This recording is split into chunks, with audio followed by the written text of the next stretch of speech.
अपनी मनोरचना के अनुरूप स्वीकार कर लिया था, विपक्ष में कैसे शामिल हो सकता था। और उनकी यही निष्ठा थी जिसने उन्हें संघ की गतिविधियों में पिछले 57 वर्षों से सक्रिय रखा। 1941-42 में ही अपने छात्र जीवन के दौरान श्री शुक्ल ने राष्ट्रीय स्वयंसेवक संघ के निष्ठावान कार्यकर्ता के रूप में शपथ ली और उसके पश्चात हर उस गतिविधि में हिस्सा लिया जिसका आदेश उन्हें प्राप्त हुआ। 1941-42 में जब उन्होंने स्वयंसेवक के रूप में आरएसएस की सदस्यता ग्रहण की थी, हालांकि वो तत्कालीन वातावरण और सहपाठियों का प्रभाव था, लेकिन वस्तुतः एक राजनेता और संगठनकर्ता के गुण तो उन्हें विरासत में मिले थे। उनकी माता श्रीमती सरस्वती देवी जिस परिवार से ताल्लुक रखती थी, उस परिवार के न सिर्फ पुरुष बल्कि महिलाएं भी तत्कालीन राजनीतिक गतिविधियों में सक्रिय थीं।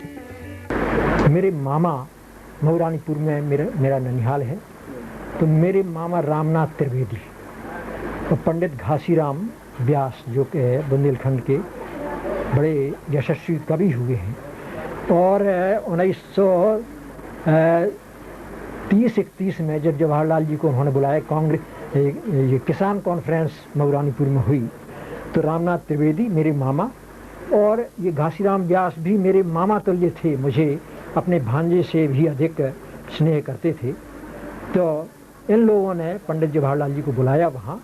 मेरी नानी जो थी वो भी धरना दे के गई और जेल तो नहीं हुआ था उनका, और इनके घासीराम जी व्यास की माँ, उनको बाई हम बोलते थे, तो वो भी धरना देने में शामिल हुई। और इस प्रकार से ये लोग दोनों लोग स्वतंत्रता संग्राम सेनानी थे। संघ के अपने कार्यकाल के दौरान श्री शुक्ल के सामने कई ऐसे भी व्यवधान आए जिन्होंने उन्हें विचलित करने का प्रयास किया, लेकिन वे अपनी उस शपथ पर अडिग रहे जो उन्होंने एक स्वयंसेवक के रूप में ली थी।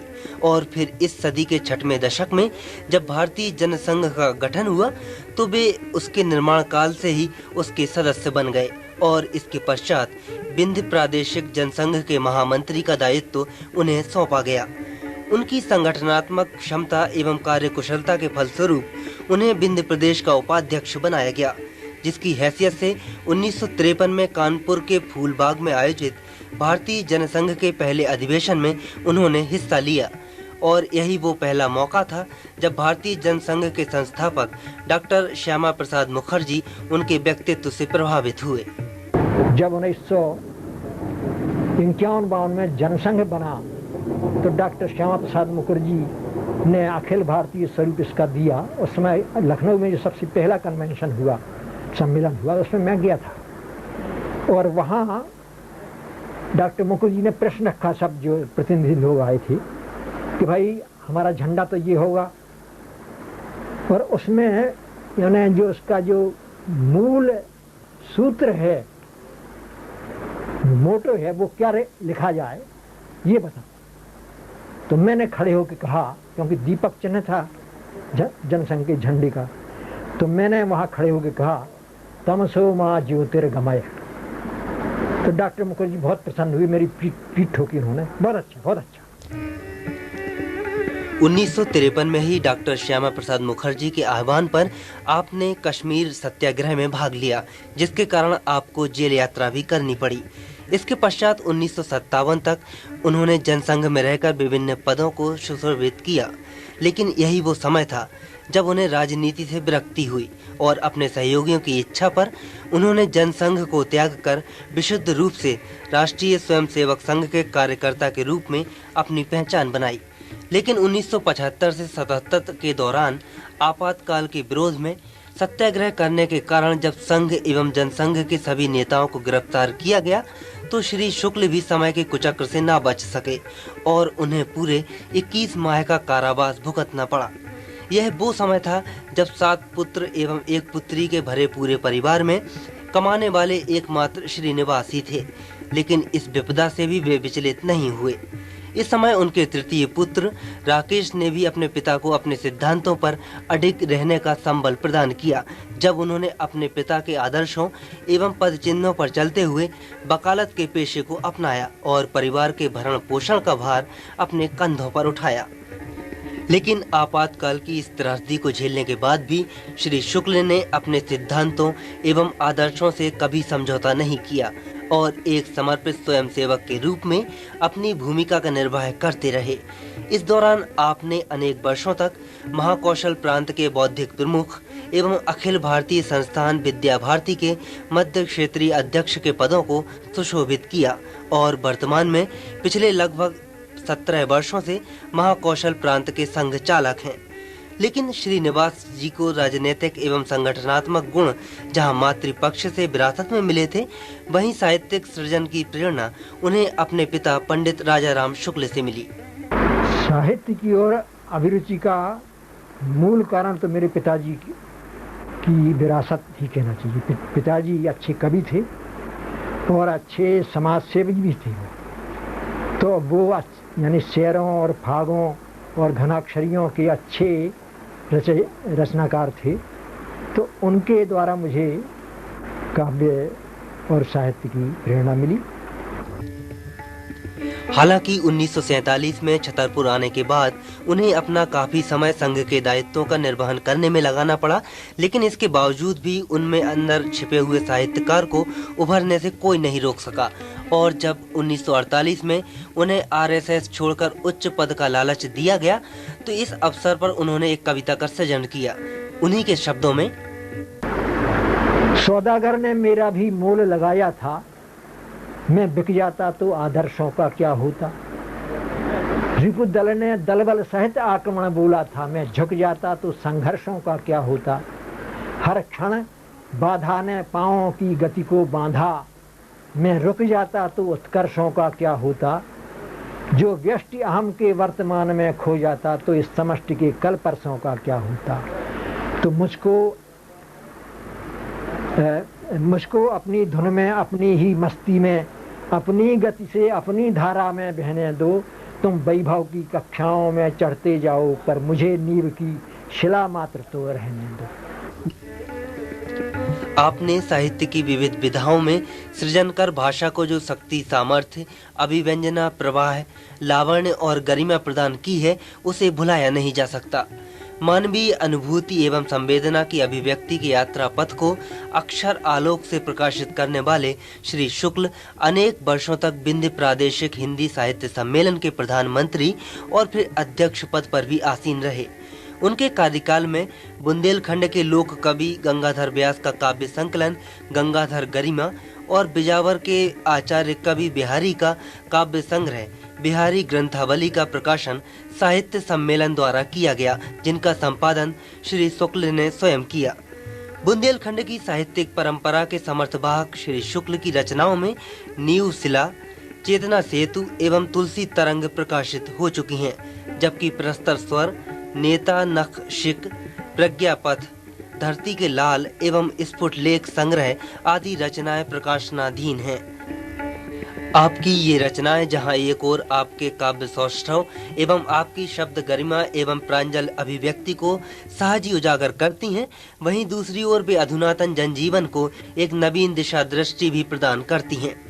लेकिन श्री शुक्ल ने न केवल हिंदी साहित्य के एक निष्ठ और समर्पित साधक के रूप में अपना समग्र अवदान किया है, बल्कि सामाजिक सांस्कृतिक चेतना के केंद्र बिंदु और निष्प्रय समाज सेवक के रूप में भी अपनी विशिष्ट छवि बनाई है। उनकी प्रेरणा, मार्गदर्शन और प्रत्यक्ष या परोक्ष सहयोग के बिना किसी भी साहित्यिक या सामाजिक कार्यक्रम की कल्पना ही नहीं की जा सकती।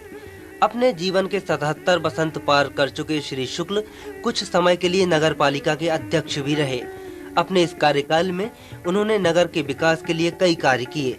इसकी चर्चा करते हुए वे बताते हैं, नगर पालिका के अध्यक्ष के रूप में यहाँ काम किया और सबसे पहले जो नगर में गंदगी थी, नालियाँ नहीं थी, ये गलियों में उबड़ खाबड़ ऊंची नीची गलियाँ थीं, तो मैंने गलियों को फर्शियाँ बिछाकर एक सा किया, नालियाँ बनवाई और चौड़ा भी किया गलियों को, लोगों से अनुनय विनय करके उनसे मैंने बिना किसी विरोध मूल लिए उनको समझा बुझाकर उनके चबूतरे भी कटवाए तोड़वाए और गलियों को चौड़ा किया, फर्शियाँ बिछवाई, सड़कें यानी गलियाँ बनवाई, नालियाँ बनवाई तो उस समय की नाली बनी हुई है, ये फर्शियाँ बिछी हुई आज तक काम दे रही हैं।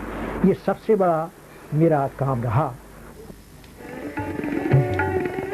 नगर में साहित्यिक चेतना के मेरुदंड, चिंतनशील युग दृष्टा एवं कवि श्री शुक्ल का उनकी अर्धशती तक की गई साहित्यिक सर्जनाओं एवं सामाजिक सेवाओं के लिए समय समय पर अभिनंदन भी किया जाता रहा है, जिनमें 1994 में मध्य प्रदेश लेखक संघ भोपाल द्वारा दिया गया अक्षर आदित्य सम्मान शामिल है।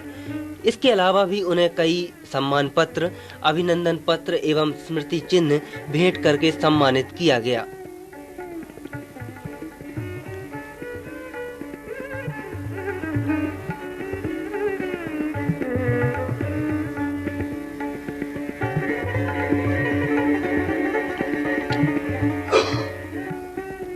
वस्तुतः यह कहा जा सकता है कि यशस्वी कवि, मनीषी विद्वान और निष्काम कर्मी योगी श्री श्रीनिवास शुक्ल ने बुंदेलखंड की उस साहित्यिक परंपरा को आगे बढ़ाया जिसे कवि तुलसी, केशव, बिहारी और वियोगी हरि जैसे कवियों ने जन्म दिया था।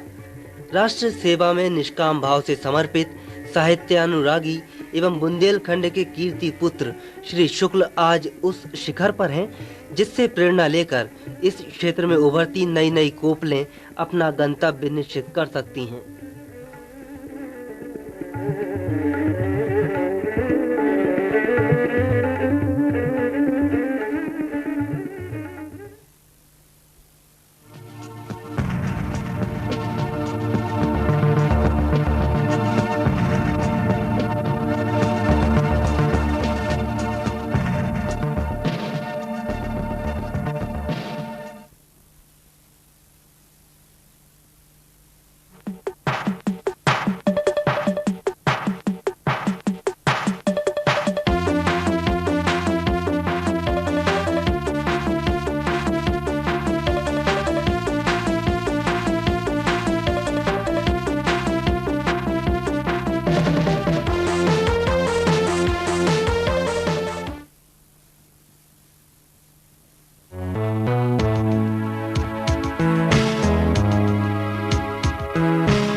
हमेशा की तरह अपने साप्ताहिक हलचल सेक्शन में हम आपके लिए लाए हैं सप्ताह भर की खास खबरें। जिले में गर्मी के कारण दिन ब दिन वातावरण गर्माता जा रहा है। इस सप्ताह एक और जहां छुटपुट अपराधों की वारदातें हुई, वहीं तेंदुआ ने पुनः सक्रिय होकर 3-4 बच्चों की जान ले ली। यह एक आश्चर्यजनक सत्य है कि तेंदुए के कारण पूरा का पूरा वन महकमा बोना साबित हो रहा है। अब जबकि फसलों की कटाई हो चुकी है, तेंदुए को पकड़ना उतना कठिन भी नहीं है जैसा कि पहले था। नरभक्षी तेंदुए के कारण हो रही मौतों को रोकने के लिए चंदला विधायक बहादुर सिंह बुंदेला ने अनशन प्रारंभ कर दिया है तथा इसी की सूचना फैक्स के द्वारा विधानसभा अध्यक्ष को दे दी है। जिले में बहुप्रतीक्षित सौगात रेलवे लाइन के शिलान्यास की बात इस सप्ताह केंद्रीय मानव संसाधन राज्य मंत्री उमा श्री भारती ने कही। उन्होंने कहा कि यह कार्य केंद्रीय बजट सत्र समाप्ति के बाद प्रधानमंत्री अटल बिहारी वाजपेयी द्वारा संपन्न किया जाएगा। उन्होंने टीकमगढ़ छतरपुर में उद्योग स्थापना तथा प्रदेश के खिलाड़ियों को बेहतर सुविधाएं मुहैया कराने की अपनी वचनबद्धता दोहराई। उन्होंने ओरछा और धुबेला को पुरातत्व की श्रेणी में रखते हुए पत्रकारों से कहा कि विश्व प्रसिद्ध पर्यटन स्थल खजुराहो के मंदिरों के 1000 वर्ष पूरे होने पर समारोह का आयोजन किया जाएगा। सुश्री उमा भारती ने चुनाव के दौरान उन पर हुए कातिलाना हमले की सीबीआई जांच की मांग की है। इसके पूर्व सुश्री उमा भारती द्वारा जिले के 1 दिवसीय भ्रमण के दौरान कूड़नताल में सामुदायिक भवन की आधारशिला रखी। इस अवसर पर उन्होंने भवन को शीघ्र पूर्ण करवाने का आश्वासन भी दिया। छतरपुर विधायक शंकर प्रताप सिंह की माताश्री का 26 अप्रैल को भोपाल में लंबी बीमारी के बाद निधन हो गया। वे 70 वर्ष की थी। लंबे समय से कैंसर से पीड़ित नन्ना जू का अंतिम संस्कार उनके गृहगाम बसारी में किया गया। हमारा दर्पण परिवार इस अपूर्णीय क्षति के लिए अपनी श्रद्धांजलि अर्पित करते हुए दिवंगत आत्मा को शांति प्रदान करने की कामना करता है। जिला प्रशासक द्वारा गर्मी में संक्रामक बीमारियों से बचने के लिए एक और बासी खाना और सड़े गले फल एवं सब्जियां न खाने की सलाह दी गई है। वहीं चिकित्सा दल भी तैनात किए गए हैं। चिकित्सा दलों को पर्याप्त दवाएं उपलब्ध करा दी गई हैं। अब देखना यह है कि यह दल अपनी सार्थक भूमिका किस प्रकार निभाता है। बेलगाम होती यातायात व्यवस्था कब किसकी जान ले ले कहा नहीं जा सकता है। तेज रफ्तार और भूसे जैसी सवारियां भरने की होड़ में वाहन सड़क के किसोर जा रहा है। वाहन चालक ध्यान नहीं दे पाते हैं। यही कारण है कि गत दिन एक जीप कलेक्टर बंगले की दीवार तोड़ते हुए अंदर घुस गई। हालांकि जानमाल की हानि नहीं हुई है। अलबत्ता ड्राइवर जेल जरूर चला गया। नगर पालिका अध्यक्ष रामबाबू तामकार द्वारा दी गई जानकारी के अनुसार शहर में 20 स्थानों पर निःशुल्क प्याऊ खोलने का निर्णय लिया है। श्री तामकार के अनुसार इन प्याऊ से 20 लोगों को रोजगार भी मुहैया हो सकेगा। जिले में अपराधों की बाढ़ में एक और कड़ी उस समय जुड़ गई जब खजुराहो थाना क्षेत्र अंतर्गत लखेरी के राकेश काछी ने अपनी पत्नी की फावड़ा मारकर हत्या कर दी। इसका कारण गृह कलेश और चरित्र संदेह बताया जाता है। इसी प्रकार गुलगंज में जग्गू साहू हत्याकांड में पुलिस की भूमिका मामला बदलकर दुर्घटना बताने के कारण संदिग्ध होने की चर्चा गर्म है। अनुविभागीय दंडाधिकारी बिजावर ने डकैत छोटे लाल यादव की मुठभेड़ में हुई मौत के संबंध में मजिस्ट्रियल जांच के तहत साक्ष्य आमंत्रित किए हैं। इस सप्ताह एक और जहां पूर्व में हुई अंधी हत्याओं का सदस्य खुल नहीं सका, वहीं छतरपुर शहर में नौगांव से आए एक टीबी मरीज वीरेंद्र सिंह की लाश बस स्टैंड से छतरपुर में बरामद की, तो देरी के छपरहारे में 60 वर्षीय एक वृद्ध की लाश कुएं में पड़ी मिली बताया जाता है। लाश 3-4 दिन पुरानी थी।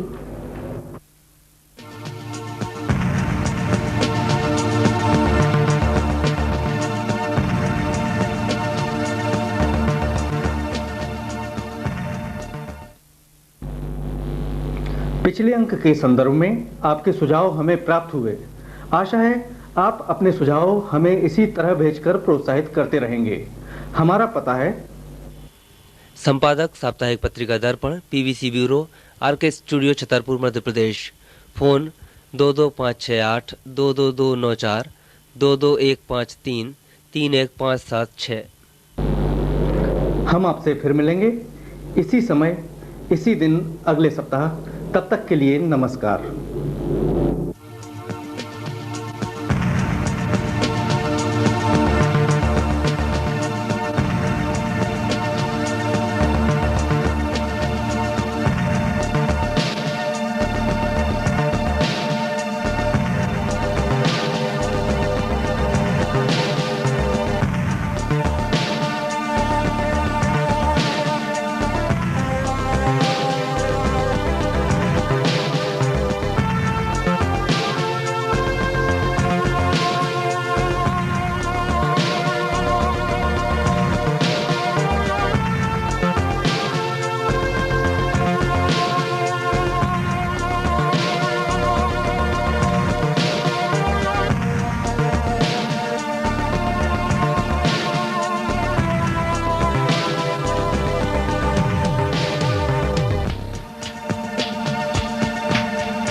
दर्पण के एक और अंक के साथ हम आपका स्वागत करते हैं।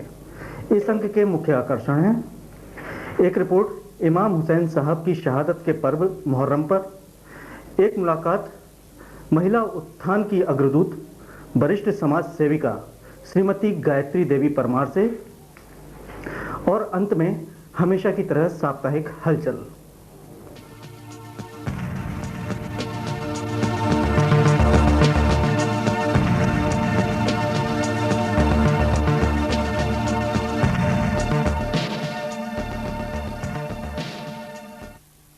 इमाम हुसैन साहब की शहादत को आज 1400 वर्षों बाद भी मुहर्रम के रूप में याद किया जाता है। इस मातमी पर्व को हमने एक रिपोर्ट के माध्यम से आप तक लाने की कोशिश की है, तो पेश है एक रिपोर्ट। या शहीदे करबला, या शहीदे करबला, या शहीदे करबला, या शहीदे करबला, आपका है लब पे नाम हुसैन, हुसैन, हुसैन, हुसैन, आपके है सुबह इमाम हुसैन, हुसैन, हुसैन, हुसैन, है हुसैन पुने वाली, हम तुम्हारे हैं गुलाम, या शहीद करबला। आखिर इमाम हुसैन साहब की शहादत में ऐसी कौन सी खास बात है जिस कारण 1400 बरस बाद भी उनके गम की परछाइयां मिटी नहीं हैं? इसके नेपथ्य में ऐसा कौन सा पवित्र और सार्थक उद्देश्य था कि इमाम हुसैन साहब ने सिर झुकाने के बजाय सिर कटाना पसंद किया? दरअसल विवाद ये नहीं था कि यजीद को क्यों बाली अहद बनाया गया, बल्कि जिस बुराई और झूठ की यजीद के नाम से शुरुआत हो रही थी उस पर इमाम हुसैन साहब ने अंकुश लगाया। कत्ले हुसैन असल में मर्गे यजीद है, कत्ले हुसैन असल में मर्गे यजीद है, इस्लाम जिंदा होता है हर करबला के बाद, इस्लाम जिंदा होता है हर करबला के बाद।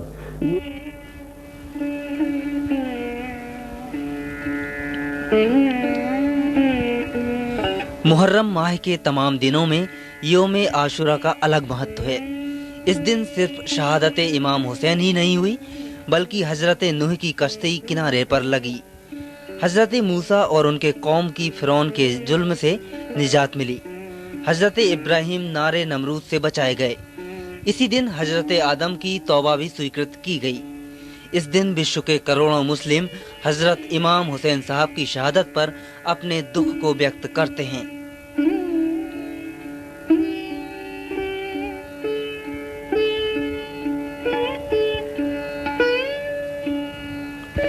हजरत मोहम्मद और खुलफाए राशिदीन के नेतृत्व में जो शासन व्यवस्था 40 बरस तक जारी रही, यजीद के सत्ता नशीन हो जाने से उसमें दरार पड़ने की शुरुआत हो गई। इमाम हुसैन साहब ने इसे रोकने के लिए अपनी जान की बाजी लगा दी। आपने जिन उसूलों उद्देश्यों को स्थापित करने का बीड़ा उठाया था, उसके परचम आज भी आजाद फिजाओं में सांसें ले रहे हैं।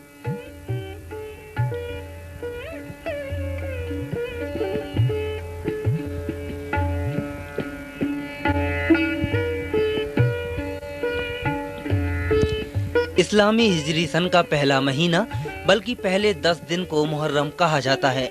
इन 10 दिनों के 10वें दिन को आशुरा कहा जाता है। इसी दिन यजीदी फौज ने हजरत इमाम हुसैन को शहीद किया। उनकी शहादते का वाकया मौलाना अबुल कलाम आजाद ने अपनी किताब शहीद आजम में जिक्र शहादत बयान किया है।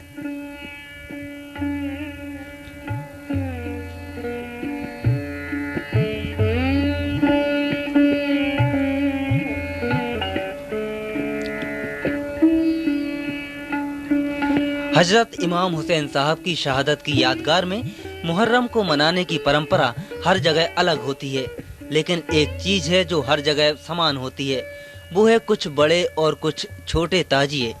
इन ताजियों का क्या इतिहास है, बताते हैं सईद बख्श खयाम। तैमूर लिंक नाम का कोई बादशाह हुआ, जिसकी फौज में तमाम मुल्कों के फौजी थे। और जब मुहर्रम का महीना आया तो बहुत से फौजियों ने उससे छुट्टी चाही और चाहा कि हम अपने देश ईरान या तुर्की जाके अपना ये त्यौहार मनाएं। तो उनको रोकने के लिए उसने ये तरकीब की कि भाई आप जो हज़रत हसन हुसैन के जो रोज़े हैं, मज़ारात हैं, उनकी तस्वीरें हम मंगा लेते हैं, आप उनकी कागज़ की आकृति बना के रख लीजिए और अपनी धार्मिक भावनाओं का पूरा कीजिए। इससे आपको अपने मुल्क भी नहीं जाना पड़ेगा और हमारा ये जो फ़ौज का एक मजबूती है वो भी ख़त्म ना होगी। ऐसा मैंने सुना है। अब झूठ सच के बारे में मैं आपसे कुछ नहीं कह सकता। हमारे छतरपुर नगर में भी मुहर्रम को मनाने की एक परंपरा है जो शायद सैकड़ों वर्षों से इसी तरह चली आ रही है।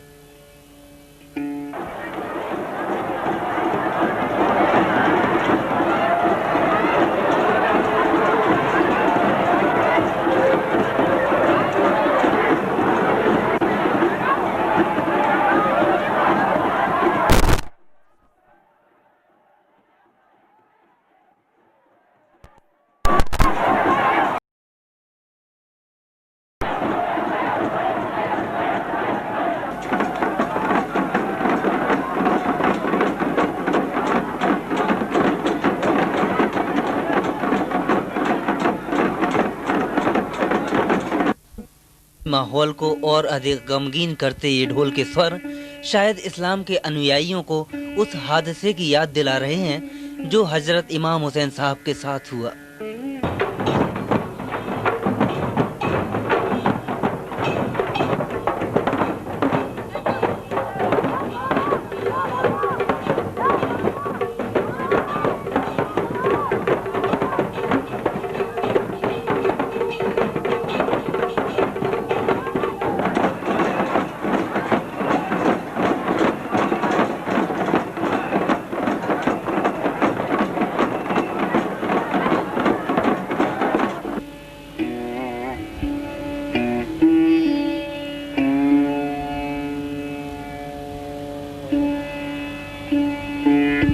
अंगारों पर चलते, उनसे खेलते इन लोगों को देखकर क्या ऐसा नहीं लगता कि मानो इनके पैरों के नीचे और हाथों में अंगारों ने फूल का रूप ले लिया हो।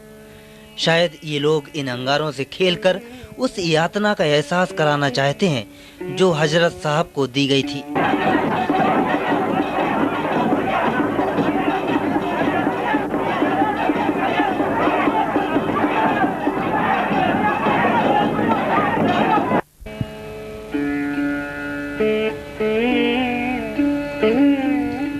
मुहर्रम से जुड़ी इन सभी परंपराओं के बारे में जानने पर हमें पता चला कि बहुत सी चीज़ें ऐसी हैं जो रस्मी और हमारे मुल्क और हमारे समाज से मिली हैं, जिनका कोई इस्लामी या धार्मिक महत्व मैं समझता हूँ नहीं है। और जैसे ये अलाव है और अलाव के साथ अखाड़े हैं, या बहुत से लोगों को पानी पिलाते हैं रास्तों में, बहुत से शरबत पिलाते हैं, खिचड़ा बनाते हैं। इनमें फातिहा दिलाकर ये दुआएं हम मांगते हैं कि भाई इनके वसीले से, इनके ज़रिए से हमें एक अच्छा इंसान बनने की वो हो, जो हज़रत इमाम हुसैन ने, शहीदान करबला ने इस्लामी उसूल बताए हैं, हमें उन पर चलने की ईश्वर अल्लाह जो है हमें वो शक्ति दे। और उन्हीं के सब कार्यक्रम, उन्हीं के, चाहे वो शेर बनना हो, चाहे वो घोड़ा बनना हो, चाहे घोड़ा निकले, या जितने भी मुहर्रमी कार्यक्रम होते हैं वो सारे के सारे अकीदत से, भावनाओं से भरे हुए होते हैं। और उनका सबका मतलब यही होता है कि हम उनकी यादगार बहुत अच्छे ढंग से मनाएं और कोई कमी और कोई कसर न रखें। यह एक ऐसा मातमी पर्व है जिसमें न सिर्फ मुस्लिम भाई ही दुख व्यक्त करते हैं बल्कि हिंदू भाई भी उनके दुख में बराबरी से शरीक होते हैं। हिंदू मुस्लिम भाईचारे की इससे अच्छी मिसाल शायद ही कहीं और देखने को मिलती हो।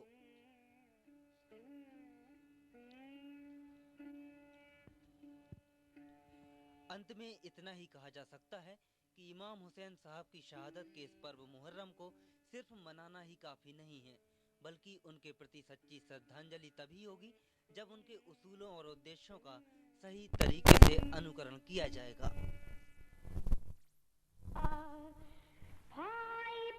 कीजिए।